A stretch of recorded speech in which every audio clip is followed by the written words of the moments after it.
Ladies and gentlemen, good day and welcome to the Repco Home Finance Limited Q2 FY21 earnings conference call hosted by Prabhudas Lilladher Private Limited.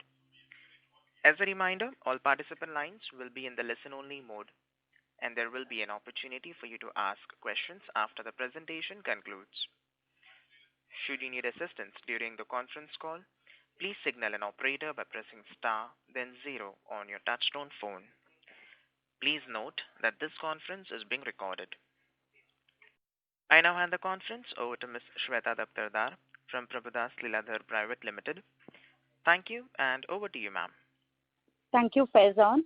Good afternoon, everybody, and welcome to Repco Home Finance Limited earnings call to discuss the second quarter FY21 results. To discuss the results, we have on the call today Mr. Yashpal Gupta, MD and CEO, and senior management team. May I request Mr. Gupta to take us through the financial highlights, subsequent to which we can open the floor for Q&A session. Over to you, sir. Thank you, Shweta, and good afternoon for this conference call of Repco Home Finance results for quarter two. Our business performance, as you would have seen, has seen a meaningful jump. Even though we remain cautious and selective about sanction disbursement, but in second quarter, the sanctions were 3.3 times the first quarter figure, and to put disbursement were 2.6 times the first quarter figure. And they are improving day by day. In very shortly, we expect in few months' time, we should be at the pre-COVID level. In fact, we are targeting growth of about 8 to 10% by the year end. That is what we are expecting, and government has also come out with various guidelines. They have also relaxed the norm. If this thing remain like this, we should record a growth of 8 to 10% in the year, whole year, that is. Now, our pricing power on the balance sheet side, while growth is continuing, on the pricing side also, if you see our average yield on the new loans, incremental yield on the disbursement, despite the fall in interest rate all around, it was 11% quarter one and 10.9% quarter two. So we still have a power to sanction higher rate loans. The borrowing cost on the other hand has dropped from 8.2% at the end of the quarter, previous quarter, to 7.68% at the end of this quarter. Because of this, our NIM has improved and our profit has improved also, though we have made extra provisions, and because of deferred tax, vis-a-vis Q2 of the previous year, the profit is lower. But if we compare with quarter one of the current year, the profit is higher by 26%, despite provision being going up to 2% of the asset book. Average yield on advances is incremental to 10.9%, but average yield is 11.43%. Past loans as well as present loans. The margins of Q2 alone were also good at 4.6%. The spread was good at 3.4%, and ROA was good at 2.7% as of Q2 alone, and 18.3% was ROE. Because of lower profit in Q1, if you look at RBI performance, that is slightly lower. But still, Q2 has been much better. And we are targeting, despite growth of around 8 to 10%, we are targeting to maintain a spread at more than 3% for the whole year and margin to be around 4.25%. That is what we are expecting. Meanwhile, on the provision side, because that is everybody is concerned about that, what will be the impact on the asset class. We have made provision on stage 3 from 38% of the stage 3 assets, it has been increased to 41%. So there is a substantial increase. We have made 51 crores extra provision than what is required by ECL model. Then we have done a small write back, but still on provision stage 2 also, provision has gone up by 8.5 crores. And if you see overall, as I told you, the provision is 2%, which was only 1.4% in the previous year. The collection efficiency has also improved. We done 93% in October, and it is better. As you want to August, there was a moratorium, but during that also, second moratorium was better for us than the first moratorium. And after the moratorium is lifted, the collection efficiency is improved, and we expect it will further improve.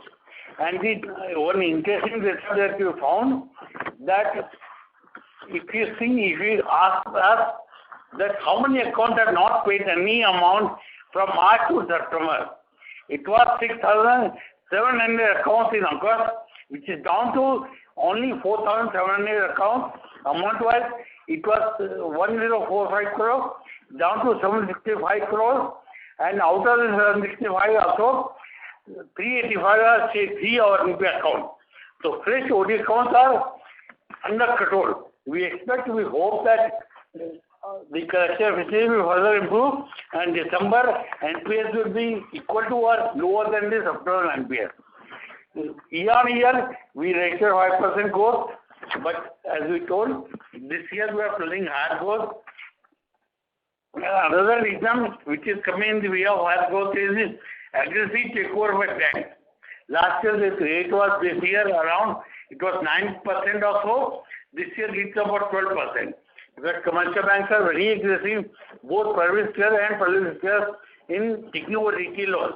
Whether housing loan, vehicle loan, gold loan, they are getting into all the retail areas. That is a big challenge for us. But still we are hopeful of meeting the target. The capital adequacy ratio is good at 26.8%. The requirement of NHB is not only 13% this year. We are double of this. And if you look at the other figures, the off-balance sheet liquidity, that is hanging but not on, is more than 2,000 crores. The on-balance sheet liquidity as on September is around 450 crores.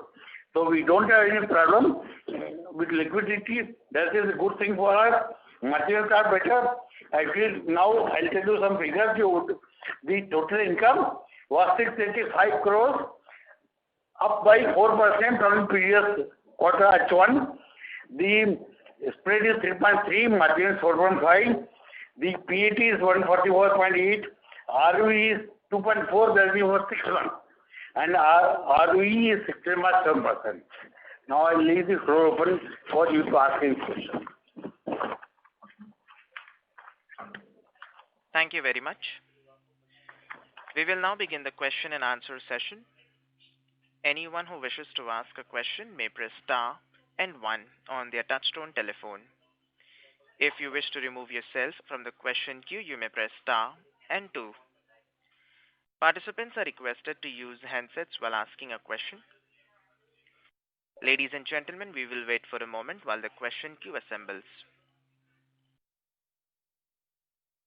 Reminder to the participants, anyone who wishes to ask a question may press star and 1 at this time.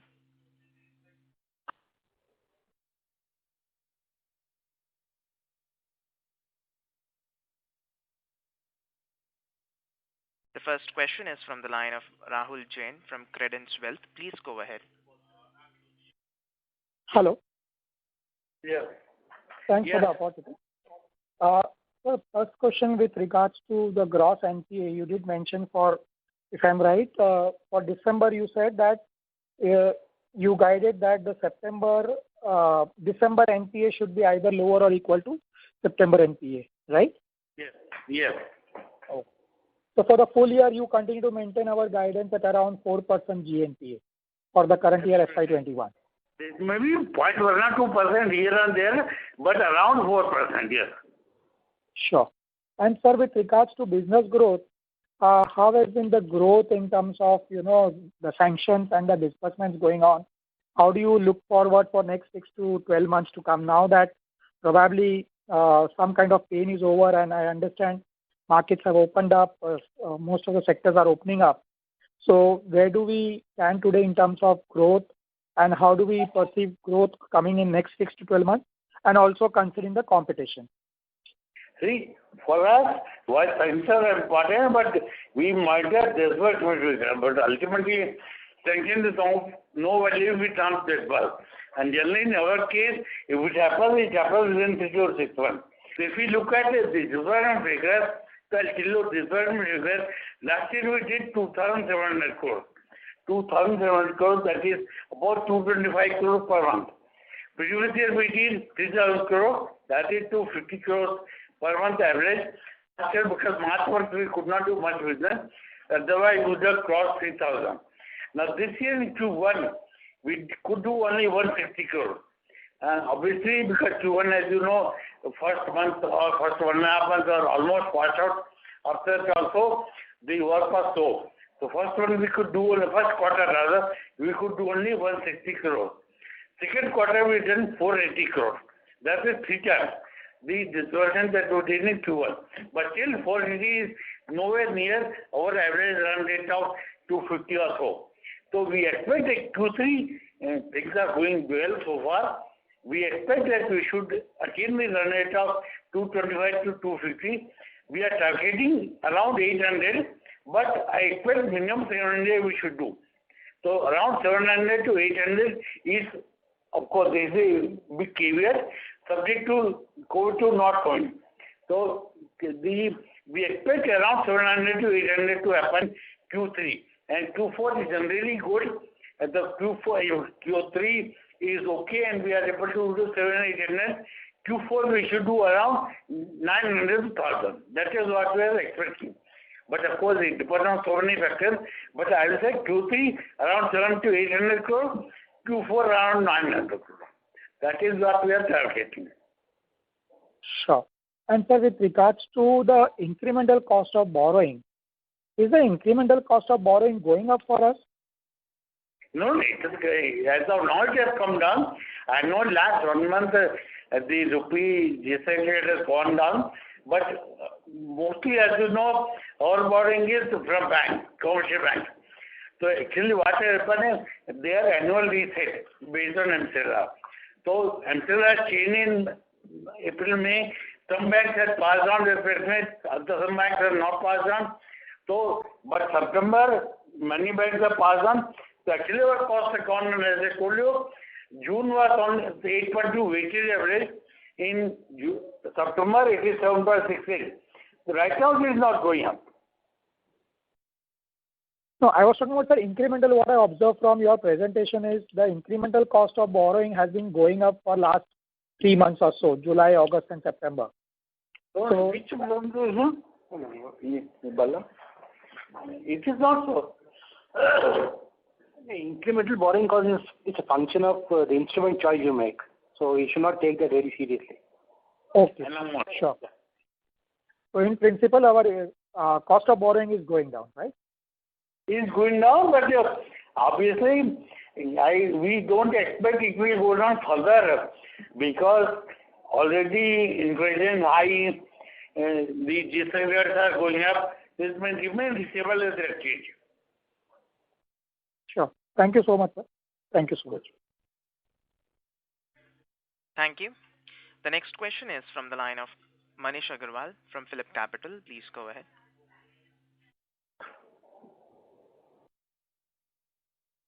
Mr. Manish, your line is in talk mode. Please go ahead with your question. Yeah, thanks for the opportunity. Sir, I have a question regarding your yield on asset. So on a quarter-on-quarter basis, what explains the increase in yield on asset? Is that we started charging the penal charges right now? Sorry, we increase now, it decrease.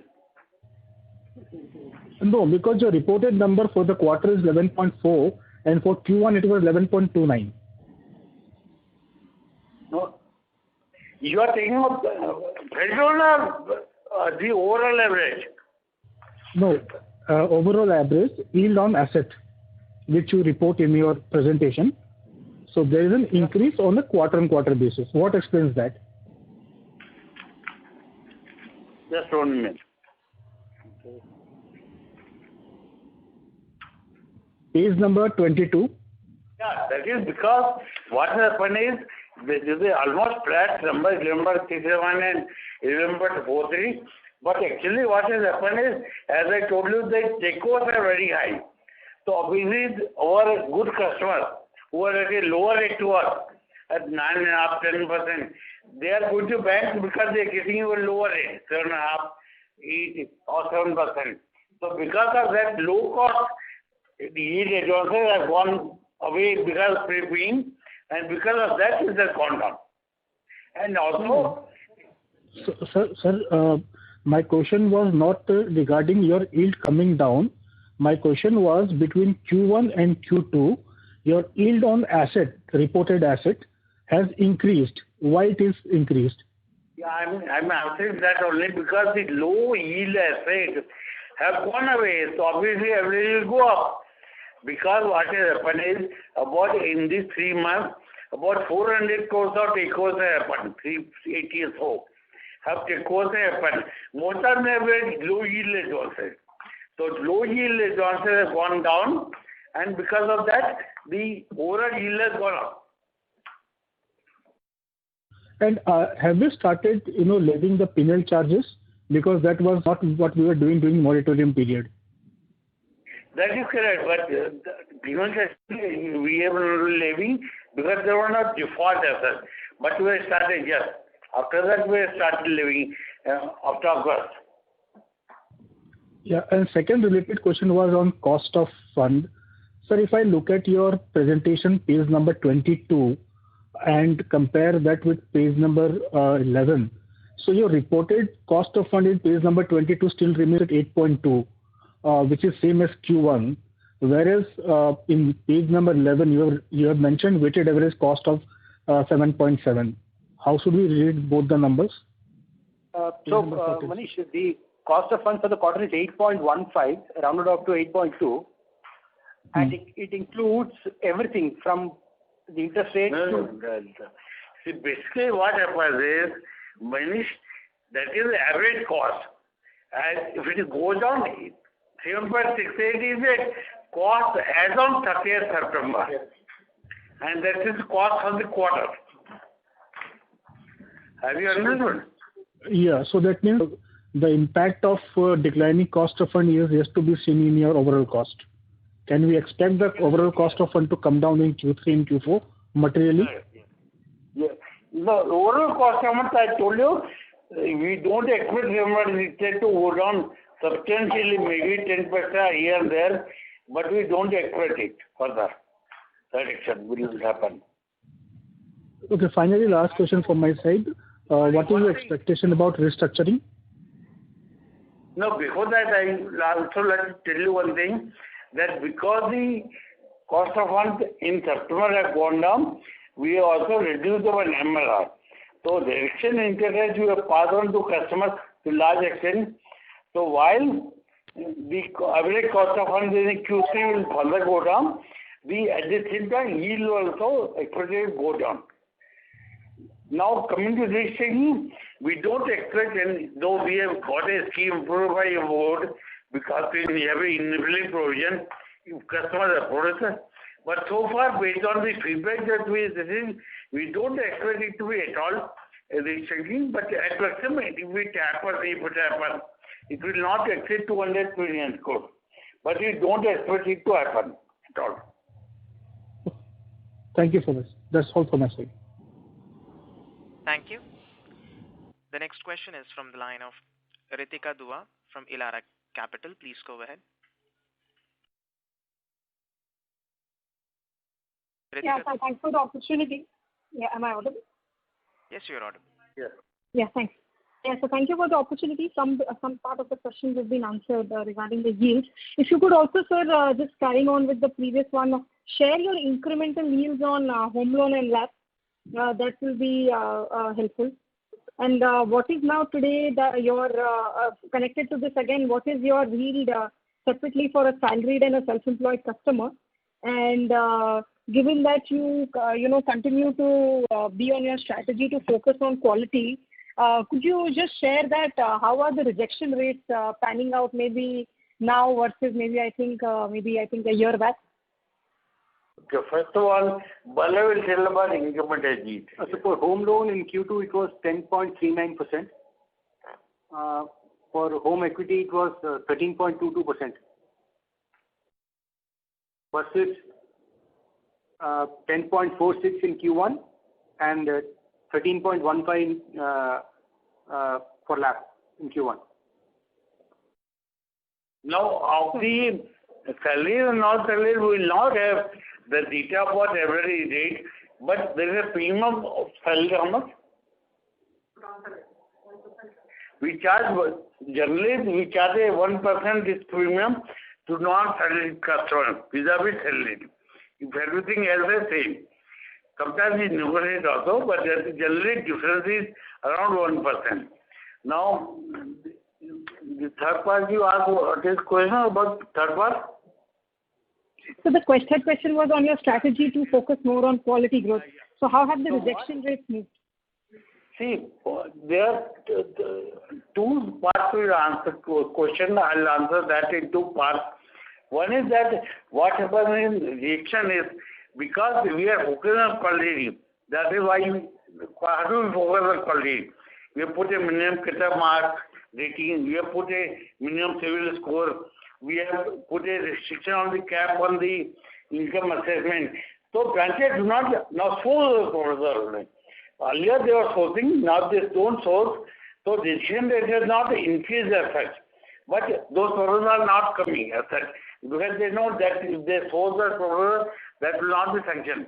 And second is rejection. What happens, as I told you last time also, we are in the process of revamping our IT system. But in the meanwhile, what we have is, we know rejection only after files are logged into HO. Before that, they are rejected at, if you look at rejection rate, earlier it was 2 out of 10, that we get by talking to branches and regional offices.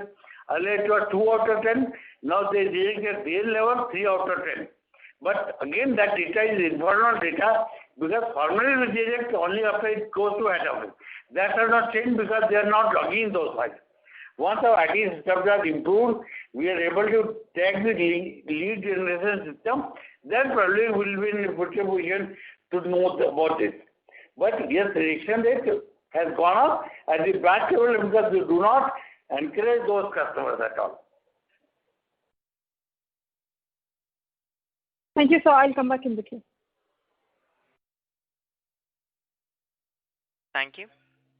The next question is from the line of Pratik Chheda from IIFL Securities. Please go ahead. Yeah, thanks for taking my question. My first question is on the collection efficiency. So you mentioned the collection efficiency is 93% in September. So just wanted to understand how have you been defining this collection efficiency? Does it include the prepayments and the overdue collections also? No. If we go by that, it will be more than 100%. Collection efficiency is only September installment and collection of only September installment. Okay. It does not include overdue collection. If we do that, it will be more than 100%. Okay. And how much is it in October? If you can share that number, please. As I told you, that data is not very robust in your company, but definitely it has improved to about, say, 94-95%. It is better than improved, I can say that, but number I cannot tell that. Because right now, I don't have the number, but I know it is better than September. Okay. And just one more question on the restructuring part. I think you missed the comment actually. How much did you have received in the restructuring request so far, and how much do you expect it to be for on an overall level? See, for that, one is that so far we have not received any request because we are not publicizing it openly. We have obtained a scheme approval from the board. If required, we will give to some of them if they come to branches and insist on that. But so far, not a single customer has come to us. I mean, they would have come to branches, but branches would have handled them. So far, no return request has come to head office. Number one. Number two, still we have about 1.5 months. So we are seeing whether they really are paying or not paying. Already I told you their collection efficiency is improving. So if at all required, I don't expect it to be beyond 200 to 300 crore. But that is what all required. Our understanding is, our assessment is probably not required to do any restricting. But maximum 200, 300 if at all required.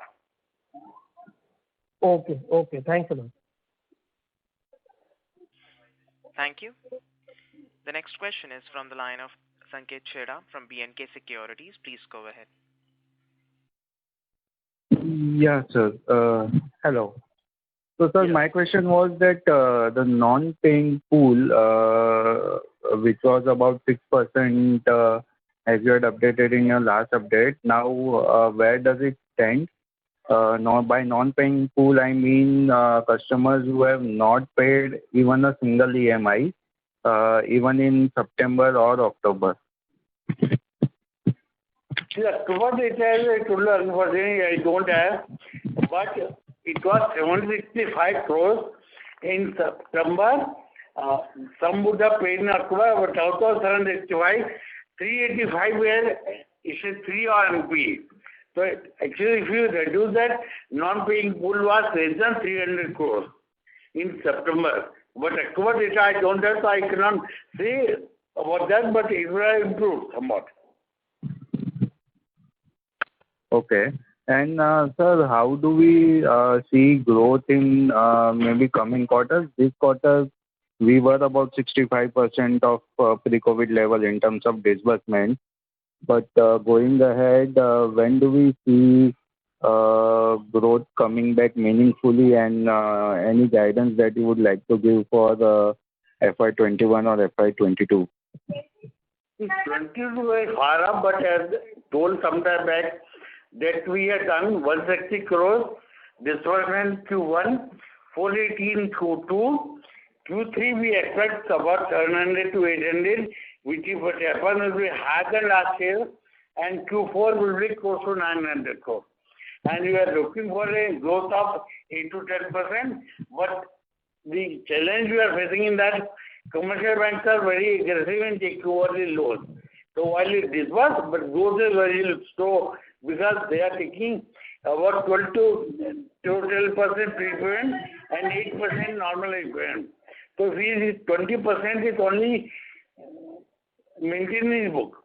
That is the challenge one. But we are looking at, we had a board meeting on Friday of 13th, where we have set a target of about 8 to 12% growth for ourselves. Okay, sir. That's all. Thanks. Thank you. Reminder to the participants, anyone who wishes to ask a question may press star and 1. The next question is from the line of Nidesh Jain from Investec Capital. Please go ahead. Thanks for the opportunity, sir. So first on the stage 2... Mr. Jain, the audio is very low from your side, sir. Please increase the volume of your phone. Hello. Is it better? Yes. So firstly on the stage 2, if you can share what is the percentage of stage 2 as of September 20? See, right now as a policy, we share only on March end. So we cannot tell the number. As of March only, we share stage 1, stage 2, and stage 3. Otherwise, we share only stage 3. Sure, sir. So I'm not able to understand how are you saying that December 20 GNPL will be lower than September 20, because around 300 crores of loans which are under stage 1 or stage 2 have not paid anything. So they will slip into NPA by December 20. Is that not correct, sir? It is correct, but what is not correct is still whatever days are left. We collect now. Or the details in September, so 2 months, 3 months were left, October, November, December. We'll also collect. And existing NPAs also will resolve. Some of them will, not all of them. So what is in this year means that we still have 3 months left. I mean, now we have only 1.5 months left, but the data is September, so we have 3 months left that time. Sure. Sure. And lastly, sir, on the balance transfer, you mentioned that you had around 400 crores of balance transfer in Q2. How are the trends in the month of October and November, sir? They continue to be the same. So you expect similar 400 crores of takeovers in Q3 as well? I mean, it is dual assigned number because we are also aggressive. Wherever possible, we are giving the reduction in interest rate. Wherever possible, we are giving the additional loan. It is difficult to assign a particular number, but it will definitely more than 300. Okay, sir. Okay. Thank you, sir. That's it from my side. Thank you. Thank you. The next question is from the line of Sarvesh Gupta from Maximal Capital. Please go ahead. Good afternoon, sir, and congratulations on a decent set of numbers. Sir, one thing I could not understand is this 93% collection efficiency, and I think around 4% of your or around 2.5% of your loan book hasn't paid at all. So remaining 4% odd customers decided to skip the EMI in September, but they have been sort of paying sometimes and not paying sometimes. So what is the behavior, sir, in these two buckets? One is this 2.5% which hasn't paid at all. Isn't it getting sticky for you now that almost 2 months since moratorium they haven't paid and also not paid during moratorium? And the other bucket of 4% where they have paid sometimes and they have not paid sometimes. So what is happening in these two buckets, sir? See, one is that I'd like to correct you one small change, that 2.5% that we told us 7% is only for the September month. Today we are on middle of November, so maybe some of them are paid. But yes, there are about 4 or 5 customers who do not pay or pay once in 2 months, once in 3 months. And actually that is the area which is of concern for us. And because NPS also, if you see last 1 year, 1.5 years, they've been more or less same number. If anything, they've gone up. Why? Not because we are not collecting NPS. Because we collect NPS, but these 4 or 5% customers, they are sitting on the borderline. If they do not pay any installment for 3 months, they become NPA. So that is the risk to us. So what we have decided is we are not focusing only on NPA. We are focusing on NPA as well as OD customers, what we call as stage 2 and stage 1 also, except the 0 OD you can say. So the result will see, but yes, that is a problem area for us. But we are sure that for NPA you need to be able to know that minimum 90 days default. So we are sure that we will collect some amount from them before December end, so that they do not slip into NPA. Okay, and this guidance of maybe a lower NPA figure in December again, because we have around 500 crore odd pool of gross NPAs, and now you are having additional 300 crores of people who haven't paid for the last so many months. So this is much bigger. It's of a significant size compared to your existing gross NPA pool. So resolutions from your existing gross NPA pool may not be able to compensate for the additional slippage that you will get from this 300 crore pool. So given that, I find it difficult to understand how your gross NPAs would not move up in the coming quarter. See, one is that my guidance is not that NPS will go down, they will remain flat. Now, while you are giving too much emphasis on this 300 crore, and how do we ensure that they will skip? How do we assume that they will all skip? Our understanding is that none of them will skip. Hardly 10-20 crore will skip, because we collect something. We are not collecting in September, but we will collect in 3 months remaining. We will not collect maybe 0 or 2, but 1 or 2 installments we will collect, so that do not skip. That is our strategy. That we also know the resolution will not be easy. Out of 500 crores of NPA that you rightly said, maximum 40-50 crores resolution will happen. In fact, 30-40 crores. So our task is to ensure that fresh slippages are not more than 30-40 crores. Sir, it would be very helpful if you can give the current number of resolution from this 300. If you can give some ballpark number of what has been the progress in this 1.5 months, that would make your statement much more credible, sir. Oh, that is credibility up to you to decide. That data, as I told you, because we discuss only quarter data, that is the original thing. But obviously, you have to have this one belief that if we are telling something, it is based on something else. Okay. But you can't give any ballpark number, sir, of what has been the progress in these 45 days on this 300 crore? I mean, any percentage of customers who are getting resolved or started Number paying? we cannot give, as you know, balance sheet can be a daily, but you don't give number on daily basis. But I can say progress is good enough to give us confidence. I can say that. Okay, sir. And sir, on the balance transfer side, because now banks are getting pretty aggressive on the lower interest rate side. So, for us, I mean, a lot of our good customers are slipping. So, in that strategy, how will our strategy of lowering our gross NPAs over some time fit? Because all of our, the best of our customers will keep moving. So how will we be able to reduce our gross NPAs to a lower number going forward, if at all that is the intention in the coming years? Obviously, see, there are three categories of customers. One, which are no-risk customers, which are going for low rates, very high-pay service. Second, NPA customers, which become default. And third are easy also.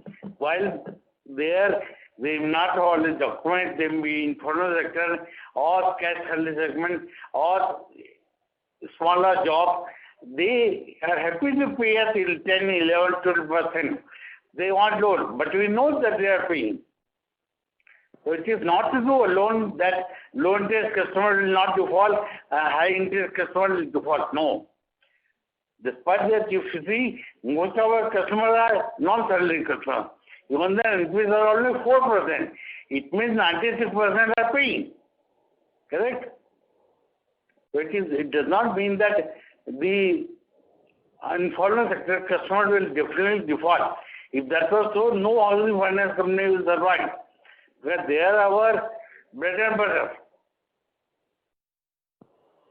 Understood, sir.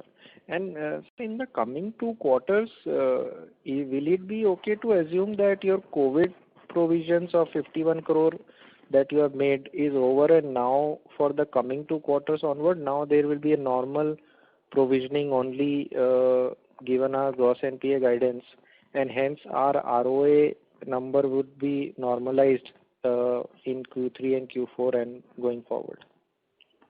See, there are two parts. Provision part is uncertain. We do not know. We'll see how the situation pans out. We may make provision, we may not make provision. That is one. Second, while you are right, the profit should go up, we should not make provision. But at the same time, as I told you, because we are competing with the banks, we should pass on the rate cuts to banks. So we are looking at a spread of 3%, whereas in the past it has been 3.2, 3.3%. There may be some reduction there, but we are looking at over the profit to be in line with what we did last year or slightly higher. But on that, it is difficult because it's a game of various things like provision is one, deferred tax is another. Assume deferred tax last year was negative. This year, if you see, it is positive. So deferred tax, provision, cold provisions, then your interest rate that you give to customers, you cannot pass on if you do not pass on, they are going away. So there are a variety of factors. Understood, sir. All the best for the coming quarters. Thank you. Thank you. The next question is from the line of Rohan Modi from RSM Advisory. Please go ahead. Hello, sir. Yes.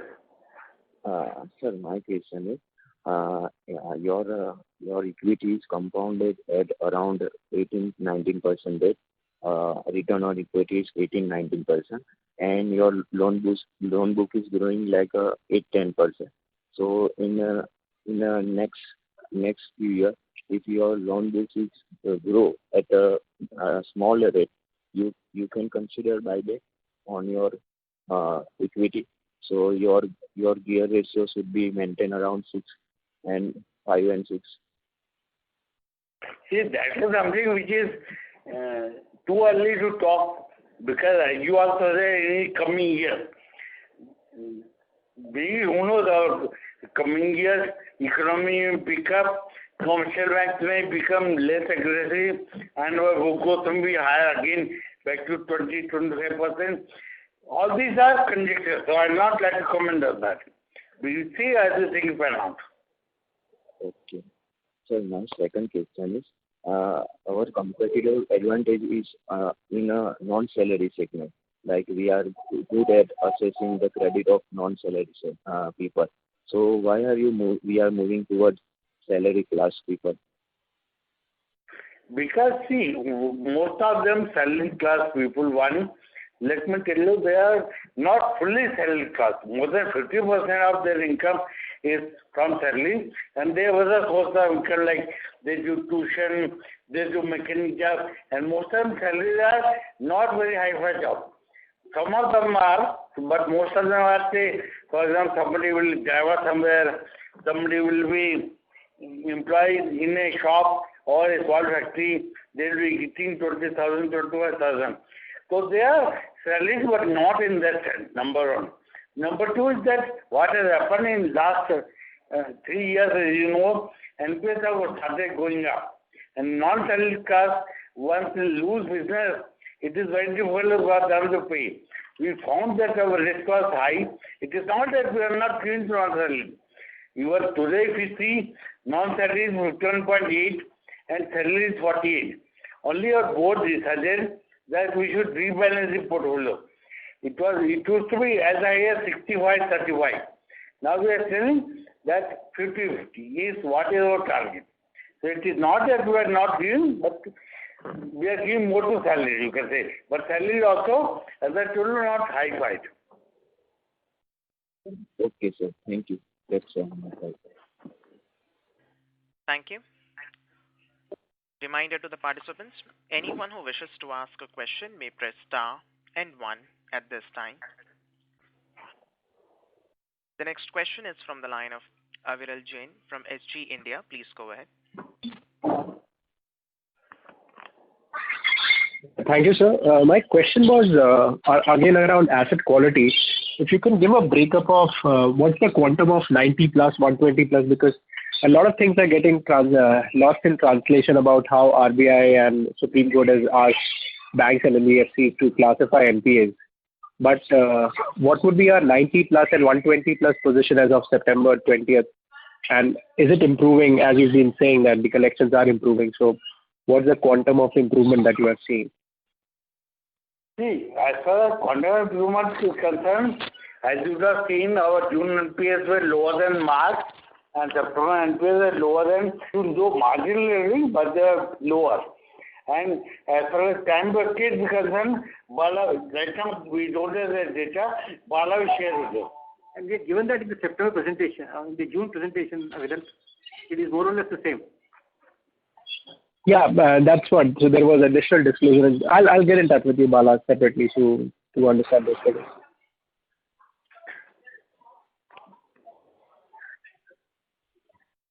Yeah, that's it from my side. Thank you. Okay. The next question is from the line of Mahrukh Adajania from Elara Capital. Please go ahead.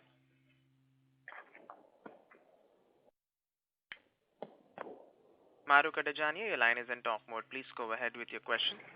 Yeah, hi sir. So my question is on check bounces. So what is the check bounce rate that you experienced in, say, September, October, and what was it pre-COVID? And how many of your customers settle through NACH? See, NACH is about 65%, correct? NACH is about 65%. NACH as well as both together. They're about 65%. Now coming to bounce rate, one is that this question was asked last time also, I answered that, I'll repeat that. One is that obviously pre-COVID level or the code during COVID, the customers who would not pay adopted to moratorium. Those who could pay, they paid. So the bounce rate has still gone down. Now coming to post-COVID or pre-COVID level. Now what happens in our company, where system is like the unique system to understand that the due date is last day of the month. So, for example, if you are our customer, your due date of EMI will be 30th of November. But we take generally each NSE is mandate some days in advance because we cannot deduct your account. You are maintaining account with the bank. And most of the customers, they generally give 10th, 15th or 10th because that is our date. Now what happens if you given 10th, you will present. Some will be sort of realized and some will be bounced. Again we will present on 15th along with thresholds. Again some will bounce, some will be cleared. And then we present on 20th, then on 25th. So this 4 cycles go on. And we do not maintain the bounce rate for each cycle because our system is not so robust, and anyway due date is 30th. So if you are paying on 25th also, it is fine. So if you see after 25th the default happens, that is post-COVID is same as pre-COVID. If you look at all the 4 cycles.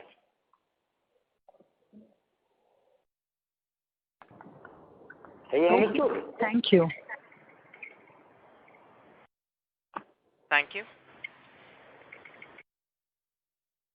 Reminder to the participants, anyone who wishes to ask a question may press star and 1. The next question is from the line of Rajiv Mehta from Yes Securities. Please go ahead. Yeah, sir. Good afternoon. Sir, what is the mechanism of passing on rates to customers quickly? Because I believe you would want to be competitive, wherein the banks are being quite competitive in taking away a large part of our portfolio every quarter. So if you were to be more competitive and if you were to pass on rates to existing customers quickly, would you just continue with the current mechanism, or you would want to think about something which can make you from a rate perspective slightly more preferable? See, right now, as you know, our system is MLR, and we reset for the customer versus 6 months. So while customer will want today, but it has been followed by all the lenders in India, whether they are banks or they are other institutions, they follow the MLR system. And 6 monthly, I would say, pass on is not bad, so to say. Even banks pass on once in a year. So right now, I don't see any reason for us to change that because we cannot think of better solution. But yes, what happens in between, we reduce the spread for the customer. If we get a feedback from branches that the customer go away, then depending on check code, we have made a system whereby we reduce the data window out of the way. Generally, once the response is good enough for us. Okay. And sir, about our confidence on asset quality and the NPL commentary that you've given, which is very encouraging, has there been done at the, any analysis done at the branch level or at the customer level? Because we have got a big chunk of self-employed segment who's just coming out of this COVID thing and stabilizing in terms of income. And so how sustainable is this 93% collection efficiency? I'm sure, you're taking that into consideration that this will normalize by December or by March fully. So what is backing this confidence? Any granular analysis or data at the customer level in terms of their income or something which is, making you so positive? No, customer level analysis we have not done, but branch level analysis we have done. And then we talk to branches and regional managers. They of course do the analysis there, and they told you that our system is not robust enough to capture that. But we have talked to branches, regional managers multiple times. And we also know that during this period, collection may be a challenge. So we have constituted, set up a special team. They are going to branches which are having higher delinquency and meeting customers. So far, they've been quite successful. This is based on that. It's not based on customer analysis, but based on the branch analysis, regional analysis, feedback, business problem, and head office teams going to different places. Okay, got it. Thank you, sir, and best of luck. Yes, thank you. Thank you. The next question is from the line of Bunty Chawla from IDBI Capital. Please go ahead. Thank you, sir, for giving me the opportunity. And sorry if I am repetitive. Actually, I have joined late. Sir, we have seen there has been an improvement in the yield on a sequential basis. If you can throw some light, what has been the driver behind that, and how should we see going forward? See, that I answered.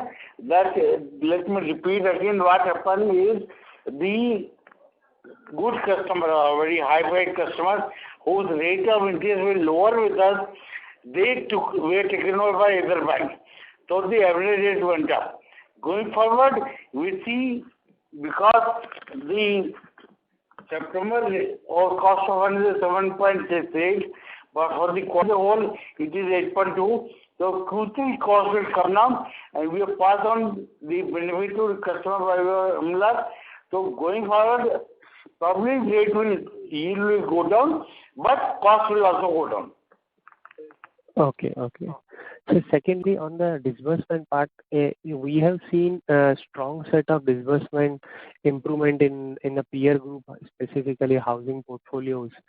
Specifically, they have said they have reached almost 95-96% of pre-COVID levels, but we have reported approximately 50% of decline in disbursement.